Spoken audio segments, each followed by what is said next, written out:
जब हम प्रभु यीशु के शिष्यों के बारे में सोचते हैं तो हमें केवल उनके उपदेश नहीं बल्कि उनका बलिदान भी याद रखना चाहिए। वे साधारण मनुष्य थे लेकिन विश्वास में असाधारण।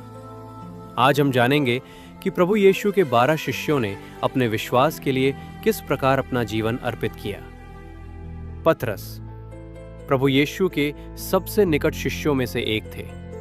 रोम में उन्हें सूली पर चढ़ाया गया, लेकिन उन्होंने कहा, मैं अपने प्रभु की तरह मरने योग्य नहीं हूं, इसलिए उन्हें उल्टा क्रूस पर चढ़ाया गया। उनका विश्वास मृत्यु से भी बड़ा था। अंद्रियास पतरस के भाई को एक्स आकार के क्रूस पर चढ़ाया गया। उन्होंने अंतिम क्षण तक यीशु का सुसमाचार सुनाया। मृत्यु भी उनके विश्वास को नहीं रोक सकी। याकूब जब्दी का पुत्र याकूब को तलवार से मार दिया गया। वे पहले शिष्य थे जिन्होंने शहादत दी।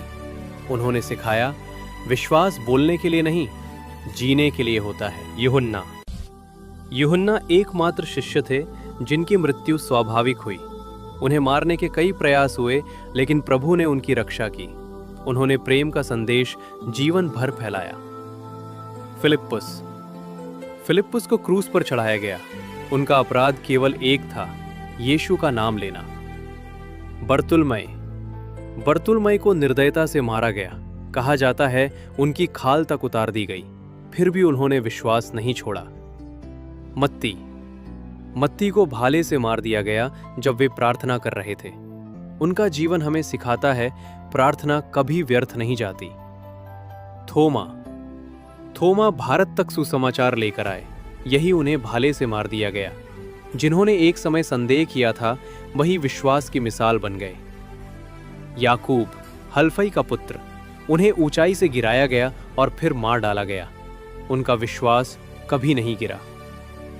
थद्देयुस को डंडों और कुल्हाड़ी से मारा गया। उन्होंने यीशु का नाम अंत तक नहीं छोड़ा। शमौन जलोत को भयंकर यातनाएं दी गईं, लेकिन उनका हृदय प्रभु में स्थिर रहा। यहूदा इस्करियोती, यहूदा ने प्रभु यीशु को धोखा दिया।